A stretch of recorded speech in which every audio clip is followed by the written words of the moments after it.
Assalamualaikum warahmatullahi wabarakatuh. Saya Isri Noktinda Pertiwi akan mempresentasikan mengenai analisis aktivitas investasi. Inventories atau persediaan merupakan barang yang dijual dalam aktivitas normal perusahaan. Nah, di sini ada persamaan dari persediaan, yaitu persediaan awal ditambah dengan pembelian bersih dikurang dengan harga pokok penjualan sama dengan ending inventory. Nah, berikut merupakan metode pembiayaan persediaan yang digunakan oleh perusahaan. Nah, di sini ada tabelnya, grafiknya ya. Jadi untuk Vivo sendiri merupakan presentase terbesar sebesar 46%, yang kedua ada LiPo sebesar 30%, untuk ada wage average sebesar 20% dan ada others 4%.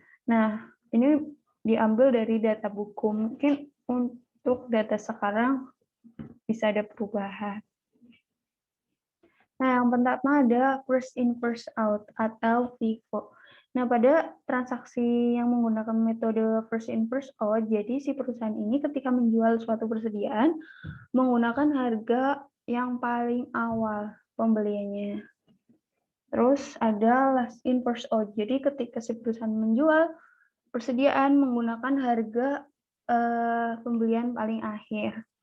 Terus selanjutnya ada average cost. Jadi ketika menggunakan metode average cost, perusahaan ini harganya adalah dari harga rata-rata jumlah total dari pembeliannya. Terus ini ada ilustrasi dari metode pembiayaan inventory ya.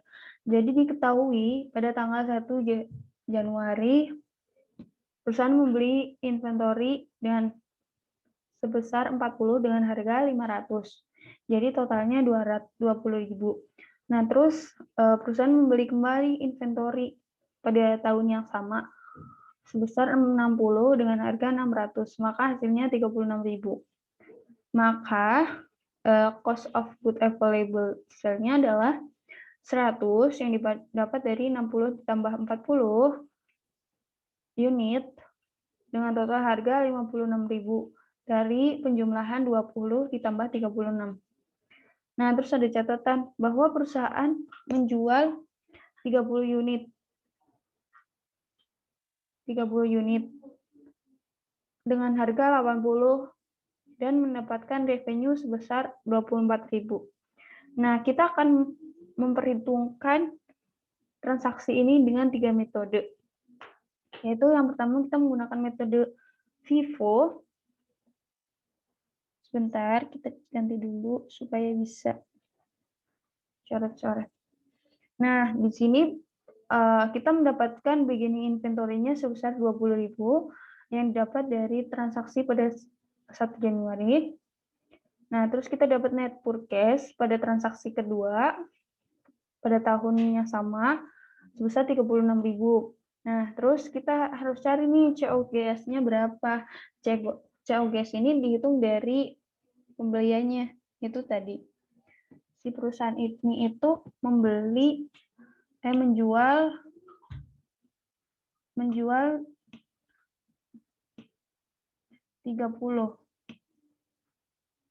Ini tuh dapat dari 30.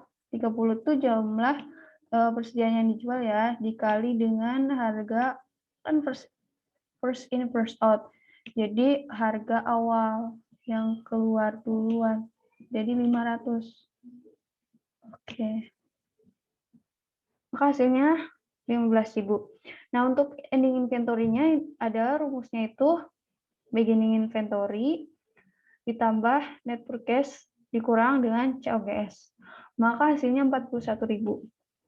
Terus selanjutnya untuk beginning dan net purchase-nya masih sama untuk LIFO. Nah, kita cari COGS-nya nih. 18.000 itu dari mana sih? Dari 30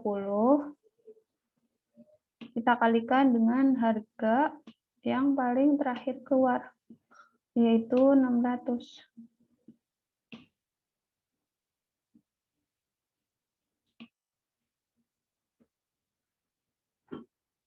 Jadi hasilnya 18.000. Untuk ending inventory-nya sama juga rumusnya, beginning inventory ditambah net purchase dikurang COGS. Selanjutnya untuk average, jadi kita perhitungkan terlebih dahulu.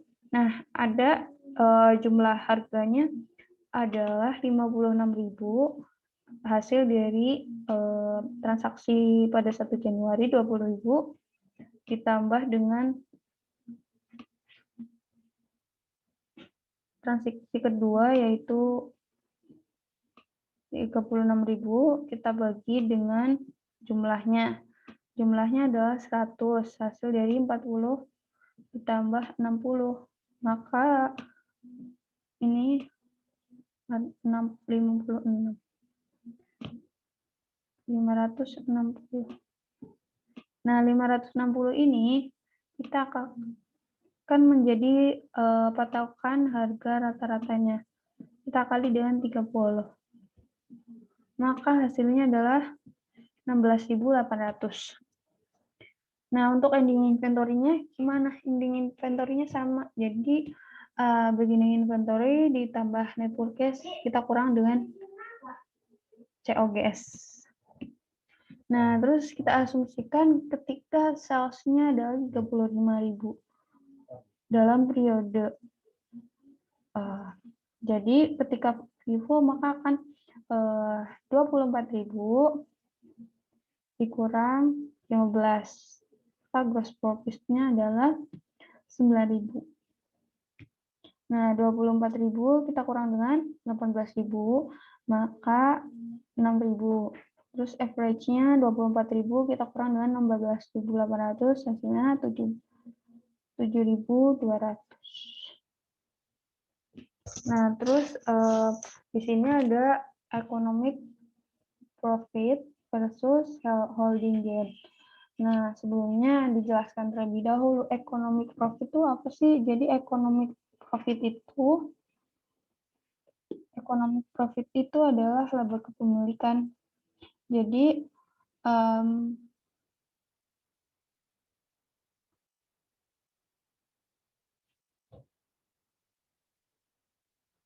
laba ekonomi, mohon maaf. Jadi untuk laba ekonomi merupakan jumlah yang terjual dikalikan dengan selisih antara harga jual dan biaya penggantian persediaan. Nah, cara mencarinya untuk economic profit gimana? Jadi 30 unit dikali dengan 800 dikurang 600, jadinya 6.000. Nah, untuk holding gain itu apa? Holding gain itu kenaikan pada biaya penggantian karena persediaan telah diperoleh dan sama dengan jumlah unit yang terjual dikali dengan selisih biaya penggantian terkini dengan biaya perolehan. Nah, jadi 30 dikali 600 dikurang dengan 500. Ini 600 harga terkini dikurang harga perolehan. Jadi hasilnya 3.000. Nah, selanjutnya adalah location. Alokasi merupakan proses pembebanan biaya tangguhan atau aset secara periodik sepanjang satu atau lebih periode manfaat yang diharapkan. Nah, proses ini dinamakan yaitu penyusutan untuk aset berwujud, amortisasi untuk aset tidak berwujud, dan depresi untuk sumber daya alam. Nah, terus apa sih sebenarnya depresiasi itu? Jadi, depresiasi merupakan proses alokasi biaya plan aset menjadi beban dalam periode manfaat akuntansi yang digunakan. Nah, yang pertama balance sheet dari acquisition cost yang tidak digunakan akan dialokasikan dengan biaya, maka akan menjadi beban. Nah, apa saja sih faktor-faktor dalam perhitungan depresiasi? Faktor-faktornya ada cost, ada salvage value, ada umur masa manfaat, ada juga depresiasi metode depresiasi.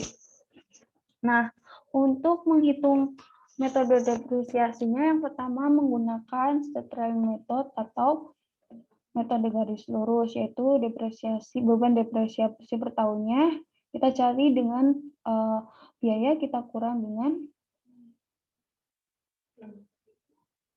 salvage value kita bagi dengan useful life in period. Nah, untuk useful life periodnya bisa beda-beda juga, tergantung si perusahaannya menentukannya berapa tahun. Selanjutnya ada double decline balance method. Yang pertama straight line depreciation rate itu 100% kita bagi dengan useful life. Terus untuk double decline balance rate-nya 2 kali dari straight line.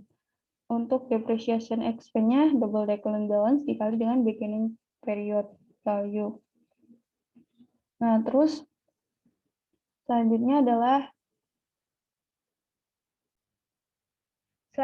adalah jadi metode aktivitas produksi. Cara carinya gimana? Jadi rumusnya depresiasi per unit adalah biaya dikurang dengan salvage value dibagi dengan total unit produksinya. Untuk depreciation expense atau beban depresiasinya adalah depresiasi per unit dikali dengan unit produksi di periode tersebut. Nah, untuk presentasi dari perusahaan yang menggunakan metode depresiasi adalah kita bisa lihat bahwa kebanyakan perusahaan memakai metode garis lurus besar 85%. Terus ada yang pakai accelerate sebesar 10%, ada yang pakai unit product sebesar 4%, dan ada dengan lain. Jadi perusahaan ini bebas memilih memakai metode apa dan pertimbangan dari perusahaannya masing-masing dan perusahaannya itu bergeraknya di sektor apa gitu. Nah, berikut merupakan contoh dari metode garis lurus. Jadi di sini pada metode garis lurus diketahui bahwa aset bernilai 110.000,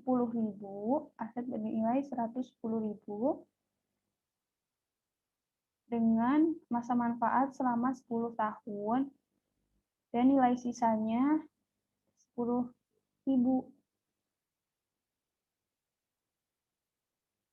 Nah, kita akan menentukan depresiasinya. Jadi, perhitungannya adalah kita kan harga perolehan kita singkat HP dikurang dengan nilai sisa atau nilai residu dibagi dengan N atau tahunnya ya, kan jadinya 10.000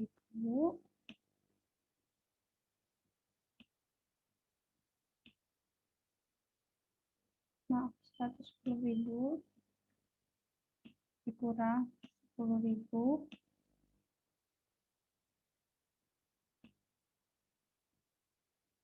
dibagi 10, maka setiap tahunnya akan dibebankan depresiasi sebesar 10.000 selama 10 tahun.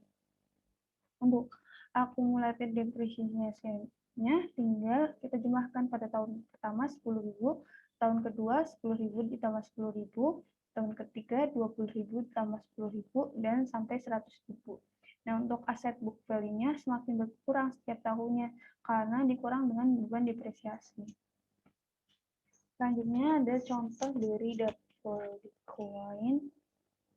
Nah, di sini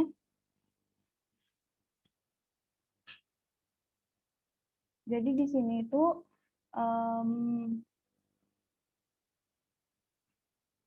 diperoleh laba 20.000 per tahunnya. Maka depresiasinya sama, net income-nya sama, nah beginning value-nya sama. Nah, di sini kita PR-nya adalah mencari return dari book value. Caranya gimana? Caranya adalah dengan kita membandingkan antara net income dengan beginning value-nya. Tinggal kita bagiin aja ya, kita simbolkan dengan garis miring, artinya tanda pembagi. Jadi untuk mencari 9,1 itu dari mana sih? Dari 10.000 dibagi dengan 110.000. Nah, untuk cari ini, dari sini dibagi ini, 4.000, terus 11,1 itu 10.000 dibagi dengan 90.000. Itu pun selanjutnya sampai dengan 10.000, kita bagi dengan 10.000, hasilnya akan 100. Tuh. Oke. Nah, selanjutnya ada metode accelerated depreciation. Nah, di sini diketahui aset dengan masa manfaat 10 tahun dengan tarif menurun ganja. Jadi asetnya 10 tahun. Kita tulis ini ya, 10 tahun manfaatnya. Nah, terus tarifnya 20%. Tarifnya sama dengan 20%.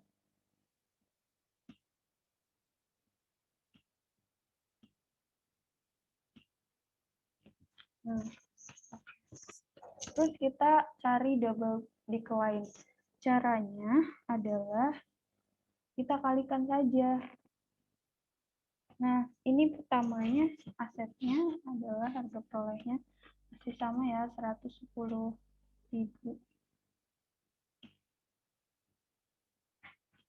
Jadi cara carinya adalah kita kalikan masa manfaat, kita kali dengan tarif, dikali dengan harga perolehan. Maka akan diperoleh sebesar 22.000. Nah, setelah itu, untuk tahun selanjutnya, kita kurang dulu. Jadi, kita kurang 110 ini, kita kurang dengan 20.000. Terus, hasilnya akan kita kalikan dengan 0,2. Ini kan hasilnya sama dengan 0,2. Nah, terus hasil dari 110 dikali 22 dikali 0,2 sama dengan ini, 76,6. Terus hasil pengurangan ini pokoknya 110 kurangi 22 kurang 76 dikali 0,2. Nanti hasilnya jadi ini. Terus dikurang semua sampai dengan ini. Sama dengan tahun ini. Oke. Nah, terus untuk cari sum of the year digit-nya gimana caranya? Dengan cara kita pertama harus cari dulu perhitungannya. Nah, kalau ini kita harus jumlahin jumlah tahunnya. Kan ini 10 tahun, jadi kita cari dulu. 1 ditambah 2 ditambah 3 ditambah 4 ditambah 5 ditambah 6 ditambah 7 ditambah 8 ditambah 9 ditambah 10. Maka hasilnya adalah 55.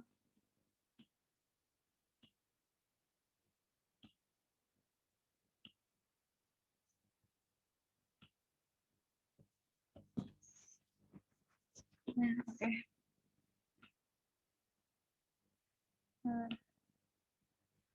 Terus kita cara cari ini gimana? Cara carinya adalah 1/55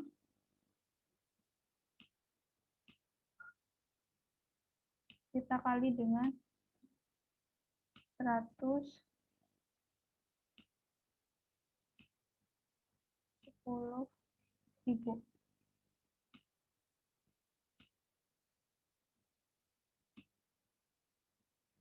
Oke, nah untuk cari ini 1/15. Nah untuk cari ini tuh 2/55.